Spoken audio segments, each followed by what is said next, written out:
Good evening to all of you. और आज का हमारा टॉपिक है sequence and series. Right. So देखो, वैसे तो बहुत ही आसान टॉपिक है ये। प्रॉब्लम्स वगैरह में थोड़े वेरिएशन रहते हैं और एग्जाम वाइज देखा जाए तो सीक्वेंस एंड सीरीज का क्वेश्चन आना ही आना है, क्योंकि ये नंबर सिस्टम को भी कनेक्ट कर रहा होता है ना। और थोड़े बहुत ट्रिक्स होते हैं। तो जो बेसिक कॉन्सेप्ट है उसको पहले मैं रिवाइज करता हूं, उसके जो कुछ ट्रिकी क्वेश्चंस पे बात करेंगे जो आते हैं एग्जाम में, है ना। ओके। तो सबसे पहले अगर हम बात करें कि व्हाट इज सीक्वेंस, तो sequence is defined as a collection of numbers having a definite pattern. मतलब एक पैटर्न दिखे एक जनरल टर्म के थ्रू, अगर आप उसको डिफाइन कर सको, है ना। व्हाट डज इट मीन कि मान लीजिए आपके पास 4 टर्म्स है, फिफ्थ टर्म निकालना है तो आप उस पैटर्न को देख के फिफ्थ टर्म निकाल पाओ। राइट। तो इसको डिफाइन करने का सबसे बेस्ट जो लॉजिक होता है कि sequence is defined as a function over natural number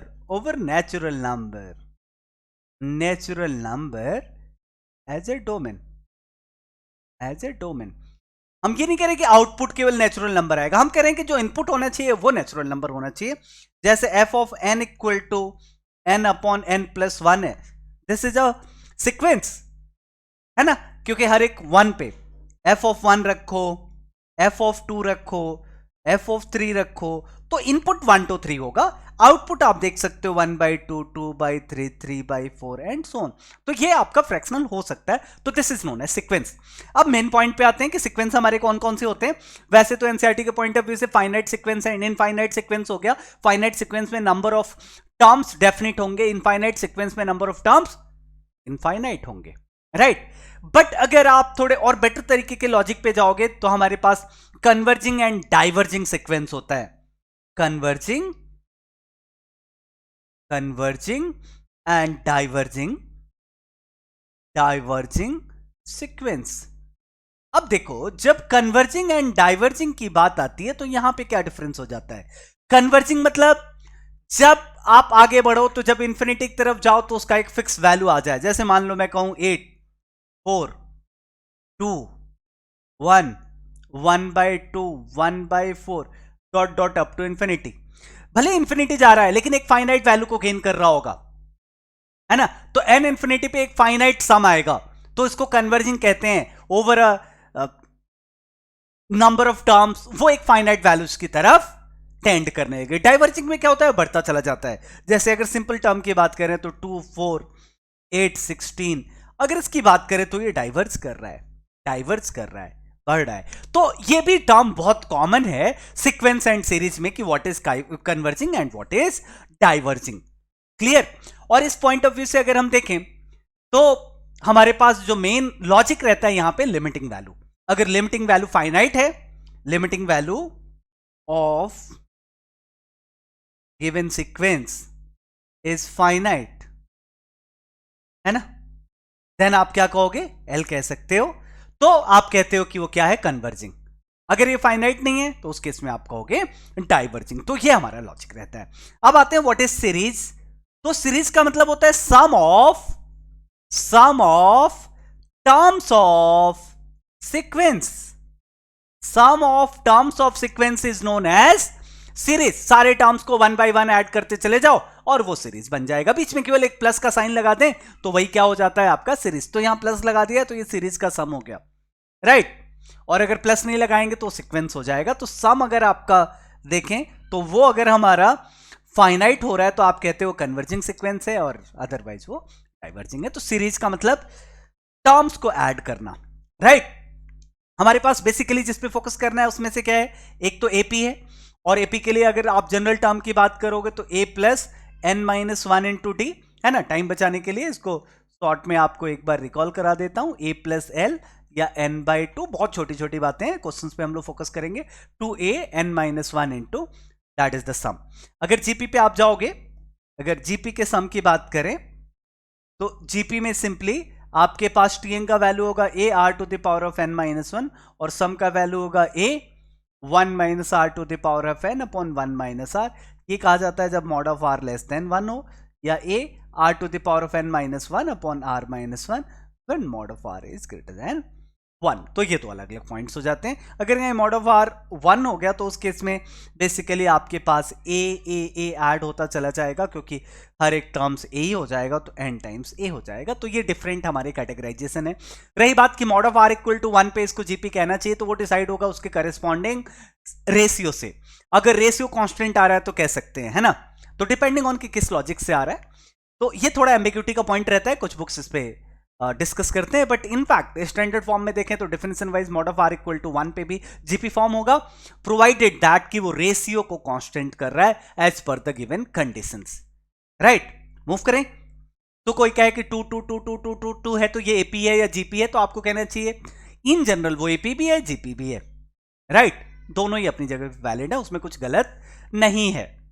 right, सो इन सभी बातों को ध्यान में रखते हुए अगर सीरीज से रिलेटेड हम प्रॉब्लम से बात करें कि किस तरीके से प्रॉब्लम्स एपीजीपी पे हमारे पास आते हैं, तो कुछ कॉमन हमें पॉइंट्स पहले से पता होना चाहिए।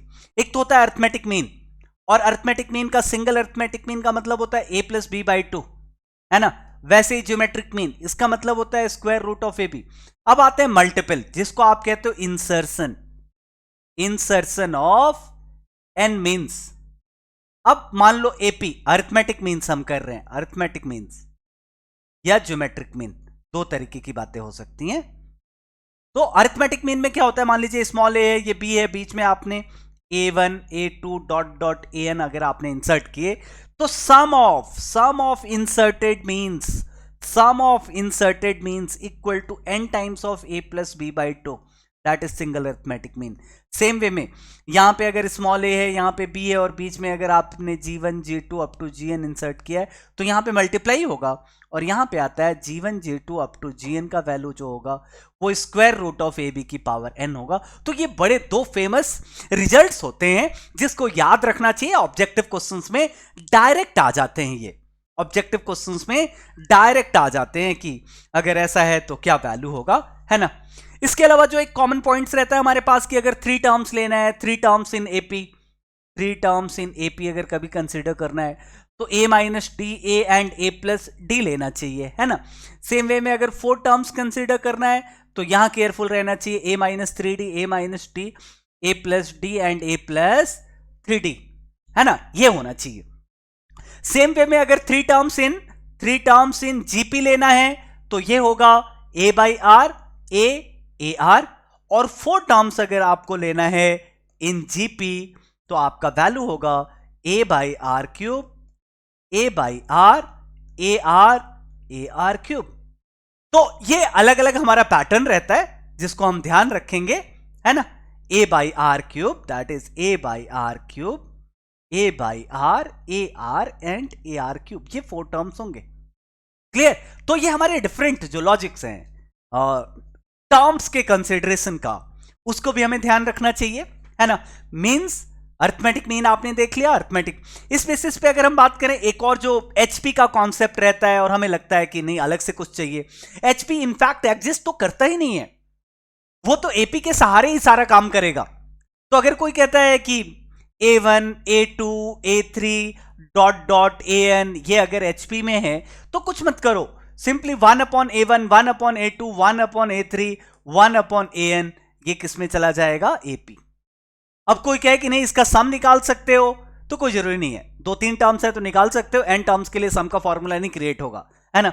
इस तरीके से अगर हार्मोनिक मीन की बात करें, harmonic mean of a and b, तो आपको कहना चाहिए 2ab upon a plus b, जिसको HM शॉर्ट में कहते हैं।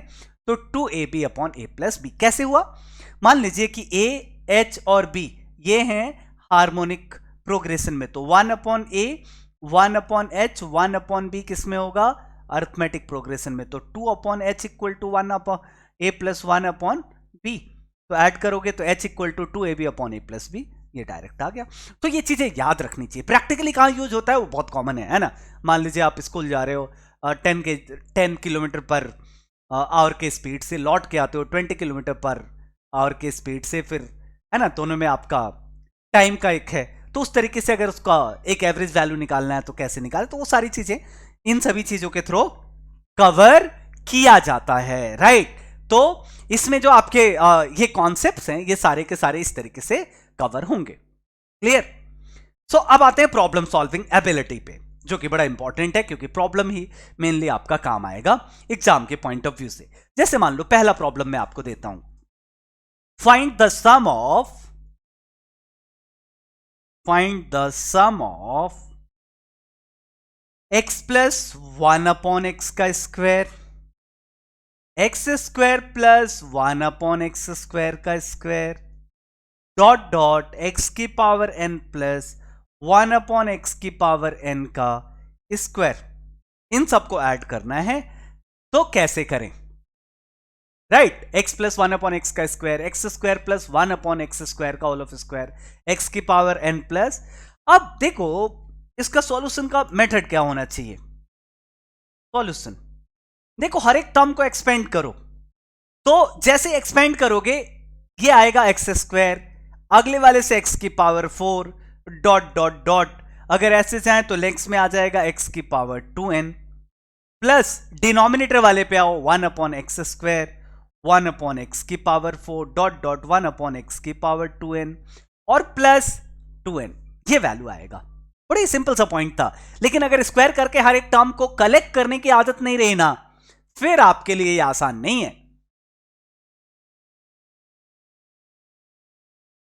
है ना। ये बात समझ में आ रही है आपको कि स्क्वायर करके हर एक टर्म को कलेक्ट करना है, ये आपका मेन लॉजिक है। अगर प्रॉपर कलेक्ट नहीं किया आपने तो फिर कुछ नहीं मिलेगा। आप गिवन सीरीज के हर एक टर्म को अलग अलग फोकस करोगे तो बहुत टफ हो जाएगा, टिल द टाइम कि उसको सिंप्लीफाई करके नहीं देख रहे हो। क्लियर। जैसे सिंप्लीफाई करके देखा आपने, आपके सामने एक सिंप्लीफाइड एक्सप्रेशन है जो कि अलग अलग ऐड किया जा सकता है। जैसे आप अलग अलग ऐड करोगे, क्लियर कट आप देख सकते हो। फर्स्ट वन को ऐड करेंगे तो यह आ गया x square, first term, number of terms n हो जाएंगे तो a, राइट। और उसके साथ आप फॉर्मूला अप्लाई कर दो तो 2n प्लस 2 आ गया, प्लस 1 और x की पावर 2n माइनस 1, ये तो अलग अलग टर्म्स। डिनोमिनेटर में अगर आप देखोगे तो एक्स स्क्वायर माइनस 1 यहां पे हो जाएगा और x की पावर 2n का फैक्टर आ जाएगा और प्लस 2n, तो ये इसका राइट आंसर हो गया। n का वैल्यू अगर कभी दिया हुआ है तो उस हिसाब से आप सिंप्लीफाइड फॉर्म में भी लिख सकते हो, राइट। अब आते हैं नेक्स्ट प्रॉब्लम पे, प्रॉब्लम नंबर 2।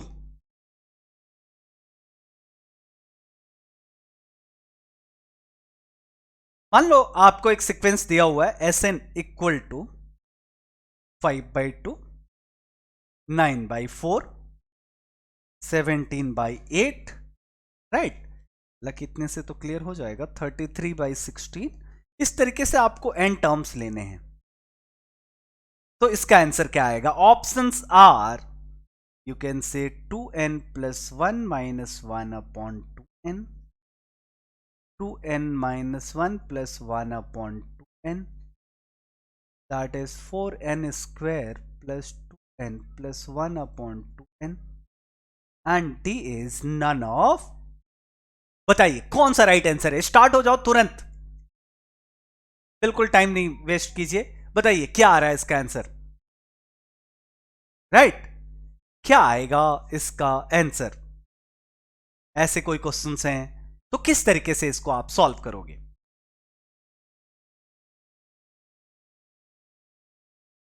एपीजीपी में देखो पैटर्न रिकॉग्नाइज करना तो बहुत ही इंपॉर्टेंट है। जब रिकॉग्नाइज अगर आपने कर लिया तो ठीक है, नहीं कर पाए तो फिर वो बहुत टाइम ले लेता है ना।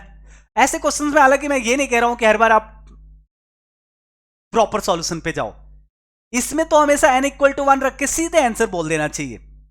n इक्वल टू 1 पे 5/2 आएगा, चेक करो कौन सा 5/2 आ रहा है, डन। चेक कर लो कौन सा 5/2 आ रहा है, डन। तो ये एक लॉजिक रहता है। कभी ऐसा क्वेश्चन आता है बेटा तो आपको कोई सॉल्व करने की जरूरत नहीं है, सॉल्व करने की जरूरत नहीं है। जस्ट आप n का वैल्यू रख के और आंसर निकाल दो। क्लियर भाई। देवे अभी मैं आपको सॉल्व करके दिखाता हूं प्रॉपर। तो सॉल्यूशन पे अगर आप जाते कि प्रॉपर वे क्या होगा, तो सी। सबसे पहले ये देखो कि 5/2 को लिख सकते हो आप, 5/2 को 2 + 1/2, ये फर्स्ट टर्म हो गया। नेक्स्ट में 2 + 1/4, नेक्स्ट में आप देखो 2 + 1/8 डॉट डॉट डॉट। इस तरीके से अगर एंड तक जाएं तो ये हमारा पैटर्न होगा। तो कितना आ गया, 2n प्लस हाफ को बाहर करो, 1 - 1/2n upon 1 - 1/2, right, clear, that is. तो ये 1/2, 1/4, 1/8 2 की पावर n के सीक्वेंस में जाएगा, 2 की पावर n 1/2, चेक कर लीजिए।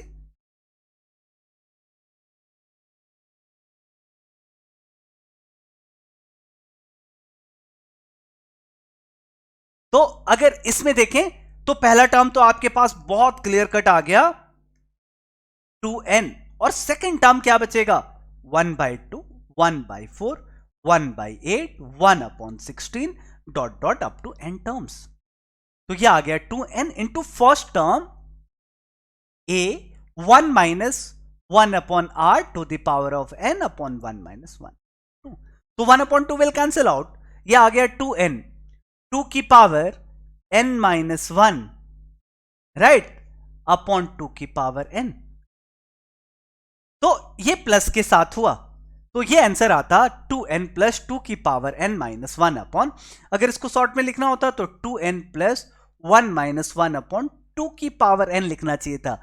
ये 2n लिखा हुआ है, 2n लिखा हुआ है, तो कौन सा राइट आंसर रहा, D is the right answer, D is the right answer, क्योंकि 2 की पावर n होगा ना कि 2n होगा। यहां तो 2n होगा लेकिन ये 2 की पावर n होगा।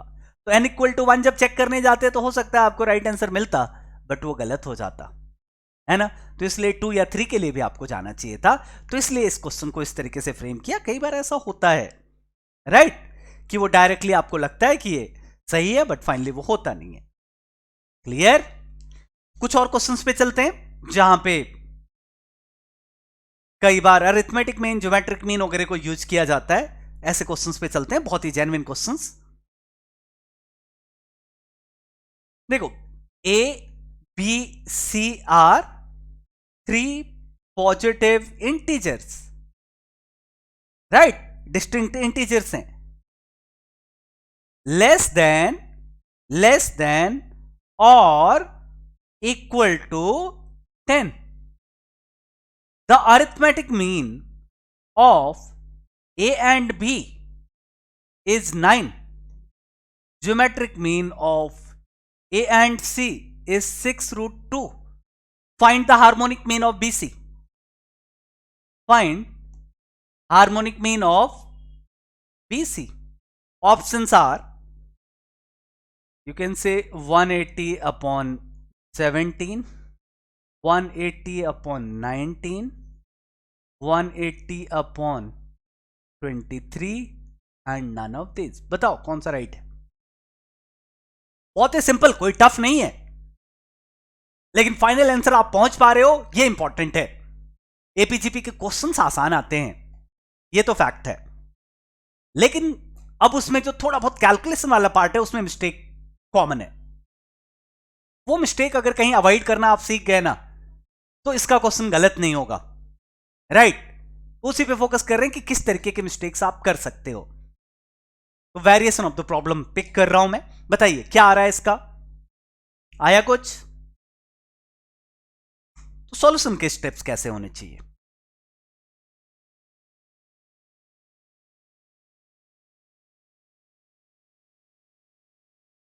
सबसे पहले तो जो गिवन इंफॉर्मेशन है उसको देखो।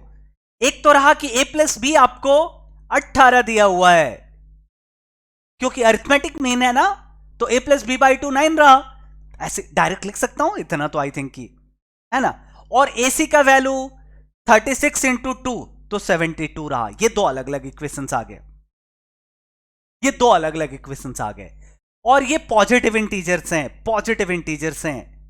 तो देखो कई बार ऐसा होता है ना कि आपको ये नहीं निकालना होता है, ये नहीं निकालना होता है ना, कि आप कितने तरीके से उसको सॉल्व कर रहे हो।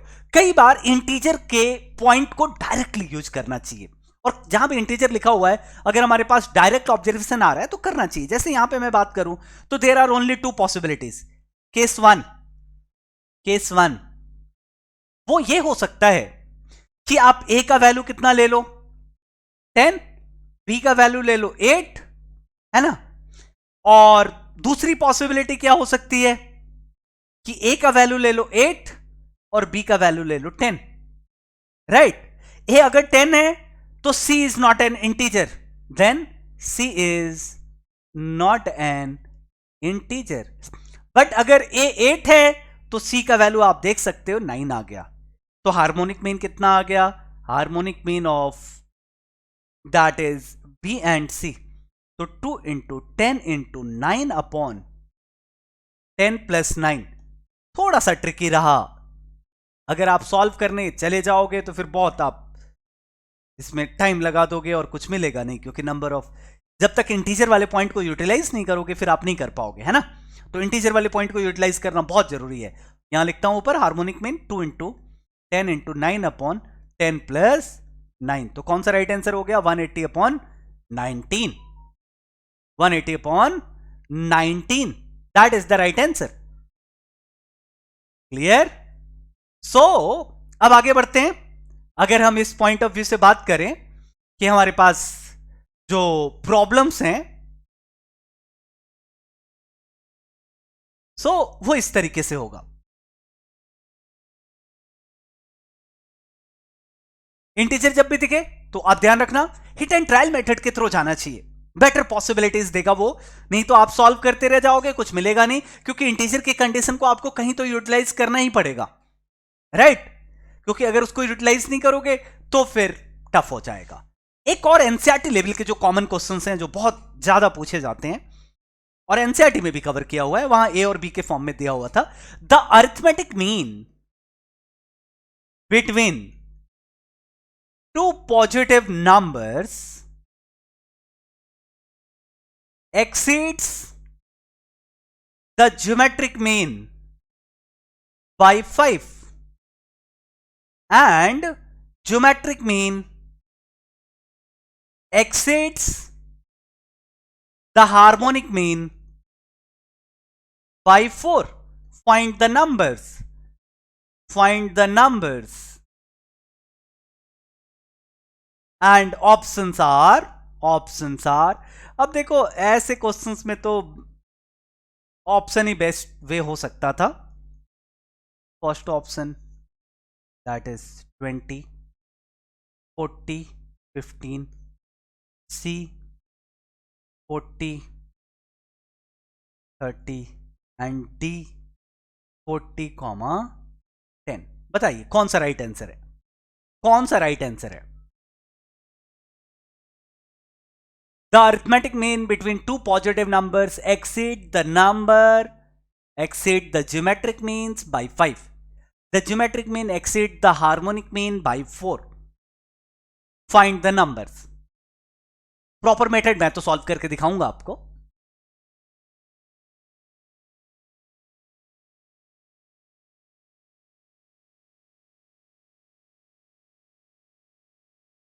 Yes, fast.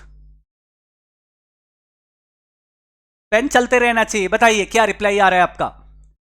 आसान टॉपिक है ना, तो क्वेश्चंस तो तुरंत होने चाहिए ना आपसे, इतना तो टाइम नहीं लगना चाहिए। आप ही तो कह रहे थे बहुत ही आसान टॉपिक है।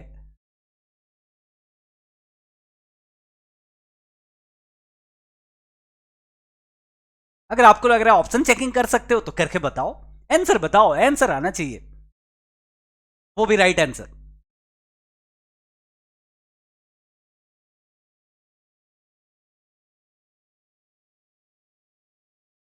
डन। द नंबर्स है ना, टू पॉजिटिव नंबर्स। चलो मैं स्टार्ट करता हूं। तो पॉजिटिव नंबर्स ले लो ए और बी। तो पहला पॉइंट ये रहा कि A plus B by 2 minus root of A B का जो वैल्यू आना चाहिए वो 5। और दूसरा कंडीशन क्या रहा? Root of A b minus, याद होगा 2 a b upon a plus b equal to आना चाहिए 4, right. So a plus B by 2 का वैल्यू निकाल के दूसरे वाले में रख देते हैं। तो यहां से देखो a plus B by two का वैल्यू कितना आएगा, 5 प्लस रूट ए बी। इसको उठा के यहां पे रख दो, यहां पे रख दो, तो ये इंप्लॉय करेगा रूट ए बी माइनस, जब यहां पे रखोगे तो ए बी तो वैसे ही रह जाएगा, तो a b upon 5 plus root a b equal to 4। ये लॉजिक रहा। रूट ए बी को आप ले सकते हो टी, या ऐसे ही क्रॉस मल्टीप्लाई कर लो, जो भी आपको बेटर लगे। तो जैसे इसके आगे बढ़ोगे, 5 root a b, right, plus a b minus a b equal to 20 plus 4 root a b, right. अब इसको सिंप्लीफाई कर लेते हैं, तो यहां से आ गया root a b equal to 20 और ए बी इक्वल टू आ गया सिंपली 400। अब किसी भी इक्वेशन में यूटिलाइज कर लो, तो यहां से आ जाएगा ए बी इक्वल टू, तो ए बी यहां पे रख दो, तो implies that a plus b equal to 50। अब देखो अगेन, अब दिमाग लगाओ कि ये इंटीजर्स हैं, तो ए प्लस बी 50 है और ये है, तो ए का वैल्यू 40 आ गया और बी का वैल्यू आ गया 10। कौन सा राइट आंसर रहा? That is D is the right answer.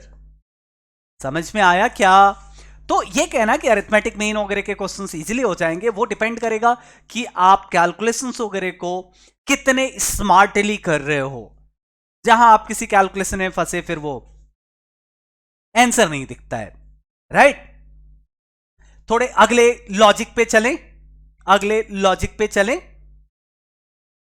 कई बार जो क्वेश्चंस होते हैं लेंथी टाइप के दिखते हैं।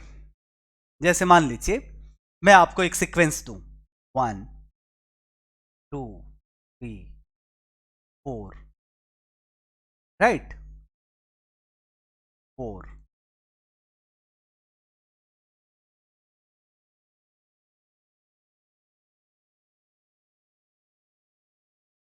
ये रहा 5, तो यहां आ जाएगा 4 5 6 7, राइट। फिर इधर जाता हूं मैं 8 9 10 11 12 और ये आ गया, राइट।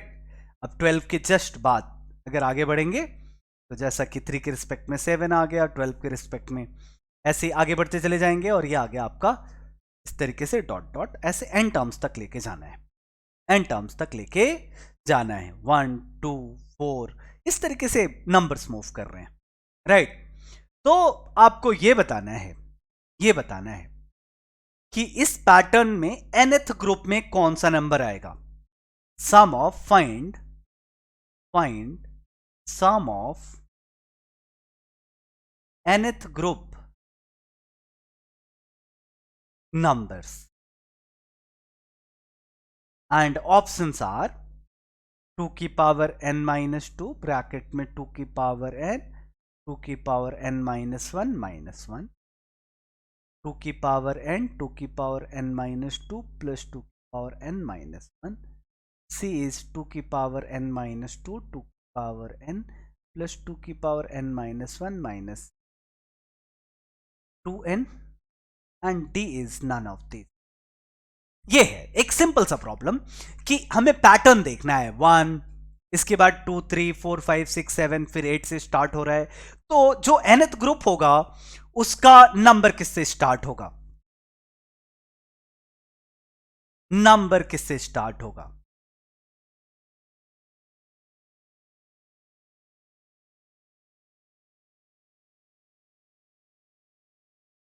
बताइए, क्योंकि ये जो जाएगा ना 12 13 14 15 तक जाएगा, फिर अगला ये 16 से स्टार्ट होगा, तो ये पैटर्न है आपके पास, है ना। तो ये अगर 15 तक जा रहा है तो कौन सा इसका nth टर्म होगा, ये बताना है आपको। 13 14 15 तक एंड हुआ, अब अगला जो नंबर स्टार्ट होता है यहां पे ना, आपको कहना चाहिए था कि ये होगा 16 से स्टार्ट, एंड देन आप बढ़ोगे 17 18 19 20 and so on, that is the pattern. तो जब फर्स्ट रो में गए, चलो मैं स्टार्ट करूं, कोई आंसर आया तो बताइए आप, कोई आंसर आ रहा है तो बताइए।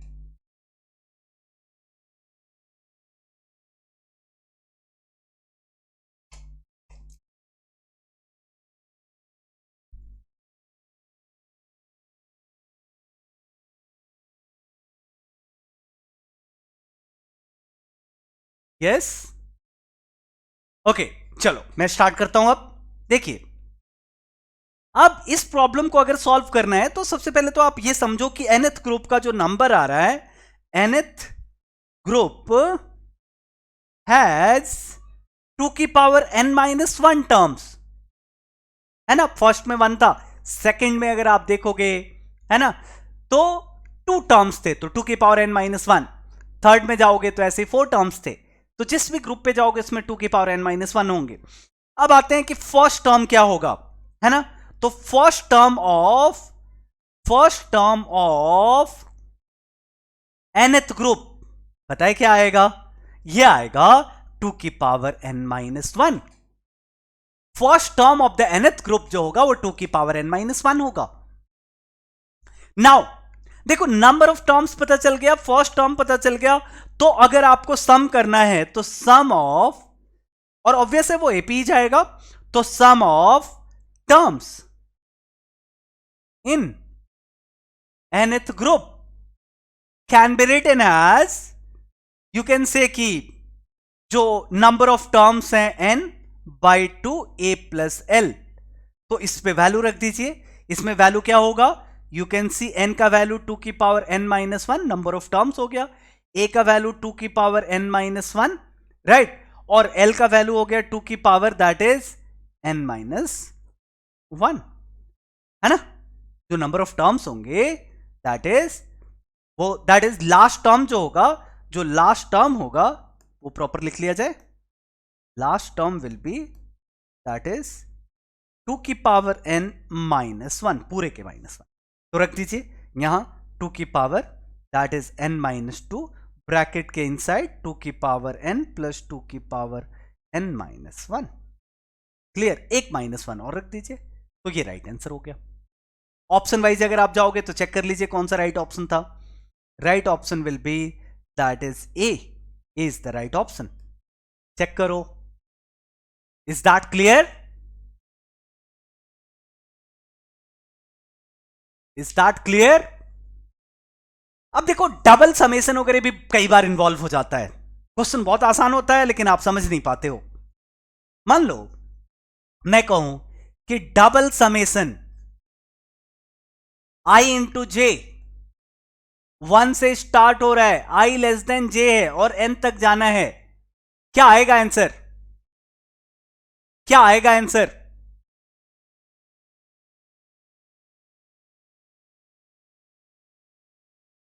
सो बहुत सिंपल पैटर्न है ये,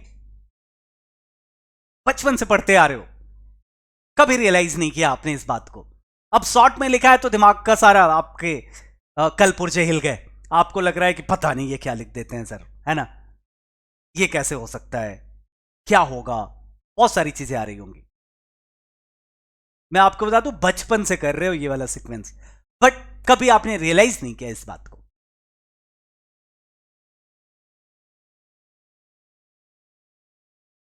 सॉल्यूशन देखो, इनफैक्ट इसको अगर शॉर्ट में लिखो, अगर मैं एस एन कह दूं तो इसका वैल्यू आएगा 1 इंटू ब्रैकेट में 2 plus 3 plus 4 plus 5 plus dot dot up to n, फिर आएगा 2 3 प्लस 4 प्लस 5 प्लस, फिर आएगा 3, फिर इससे 4 प्लस 5 प्लस, ऐसे करके बहुत सारे टर्म्स आएंगे n तक। मैं आपसे कहूं कि 1 plus 2 plus 3 plus 4 plus 5 plus n का स्क्वायर करते हो तो आपका दिमाग कैसे चलता है, आप कहते हो कि सर 1 का स्क्वायर 2 का स्क्वायर, बचपन से पढ़ रहे हो, यहां तक तो कोई डाउट नहीं होगा। अब जो मेजर पार्ट है उसको लिखता हूं, फिर अगला क्या लिखते हैं आप, प्लस 2 टाइम्स ऑफ 1 के साथ सारे टर्म्स का मल्टीप्लीकेशन, सारे का मतलब जो पेंडिंग है, फिर 2 के साथ सारे टर्म्स का मल्टीप्लीकेशन जो पेंडिंग है, क्योंकि 1 पहले ही आ गया तो वो 3 से स्टार्ट होगा, इसलिए तो 2 टाइम्स आगे लिखा है आपने, 1 इंटू 2 2 इंटू 1 दोनों काउंट हो गया, इसलिए 2 का मल्टीप्लाई किया था आगे। 3 times of 4 plus 5 plus 6 up to n dot dot n-1 into n। Short में क्या लिख सकते थे आप, शॉर्ट में इस बात को लिख सकते हो, देखो शॉर्ट में इस बात को आप लिख सकते हो कि this is summation of i का square equal to summation of i square plus 2 times of s n. यही चीज तो था ये। तो एस एन का वैल्यू कितना आ गया, समेशन ऑफ आई का square minus summation of i square whole divided by 1/2 whole divided by 1/2, right. So इसको मैं यहां पे लिखता हूं अब। तो आपने देखा कि समेशन ऑफ आई का जब स्क्वायर करते हो तो ये आ जाएगा summation of i square plus 2 times of summation of i into j, i less than j less than r equal to, ये 1 से स्टार्ट। तो समेशन ऑफ आई का स्क्वायर क्या आ जाएगा, एन प्लस 1/2 का whole of square equal to n plus 1 2n plus 1 upon 6 plus 2 times of s n. तो s n का value आ गया 1/2 times of n plus 1/2 common ले लो तो इनसाइड बचेगा n plus 1/2 minus that is 2n plus 1 upon 3। Done. Simplify कर दीजिए या ऐसे ही छोड़ दीजिए, ये इसका राइट आंसर आ गया। तो डबल समेशन, कमिंग क्लासेस में डबल समेशन है ना, एंड सिंगल समेशन को कैसे कंबाइन करें, एंड डिफरेंस मेथड के क्वेश्चंस कैसे करें, tan इनवर्स इन्वॉल्व हो जाए तो उसको कैसे करें, तो ये नेक्स्ट क्लास में हम फोकस कर रहे होंगे, right. So thank you for a kind cooperation and listening me. Thank you.